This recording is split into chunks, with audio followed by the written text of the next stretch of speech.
Le président du mouvement de libération du Congo MLC, Jean-Pierre Bemba Gombo, a été reçu ce mardi 25 mars par le conseiller spécial du chef de l'État en matière de sécurité et Berande Kalongo dans le cadre de consultations devant aboutir à la mise en place d'un gouvernement d'union nationale.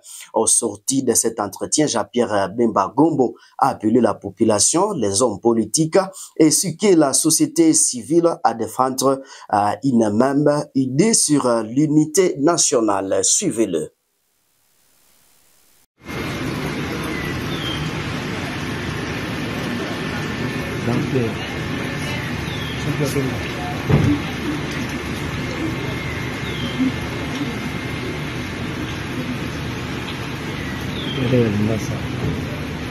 Oh.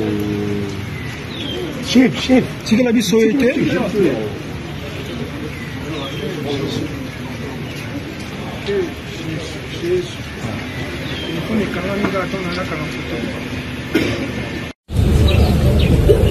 Je vais répondre à l'invitation du Conseil spécial du chef de l'État en matière de sécurité qui a suivi dans les instructions du président de la République qui était de consulter pour en plus de la formation d'un gouvernement de l'Union nationale.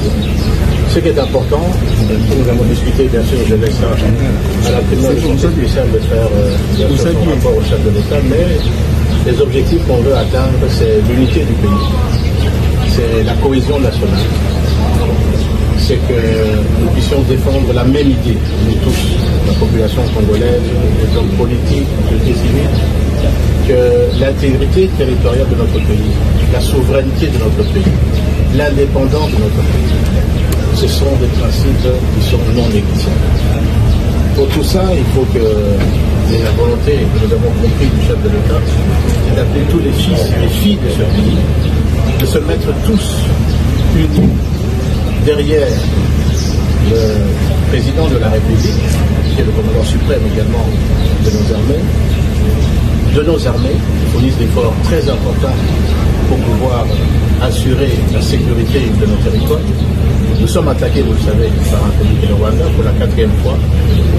Notre objectif, je pense, devrait être de pouvoir regagner l'ensemble du territoire national, de recouvrir l'intégrité territoriale et surtout de libérer nos populations du nord et du sud Kivu qui subissent aujourd'hui, par cette invasion du Rwanda, les affres de la guerre, les tueries, les viols quotidiens que nous entendons.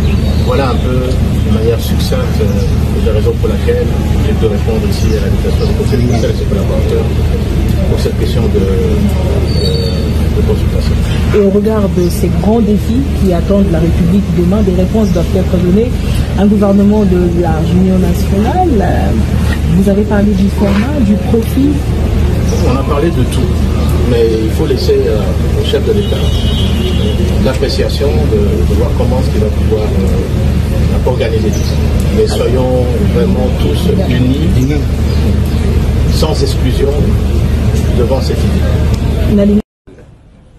Du président en matière de sécurité, que le président, en ce moment, doit faire en sorte qu'on ne puisse pas tolérer que n'importe qui passe à la télévision ou dans les réseaux sociaux parler à son nom pour énerver justement cette démarche de la recherche de cohésion nationale et de recouvrir la paix dans notre pays. Plus nous sommes unis, plus nous sommes forts. Il ne faut pas qu'il y ait contradiction entre l'objectif, la pensée des chefs de l'État et les actes qui sont posés sur le terrain par les institutions, par les individus. Il ne faut pas frustrer les gens davantage si nous voulons aller très loin. Et moi, croyant, je suis convaincu que quel que soit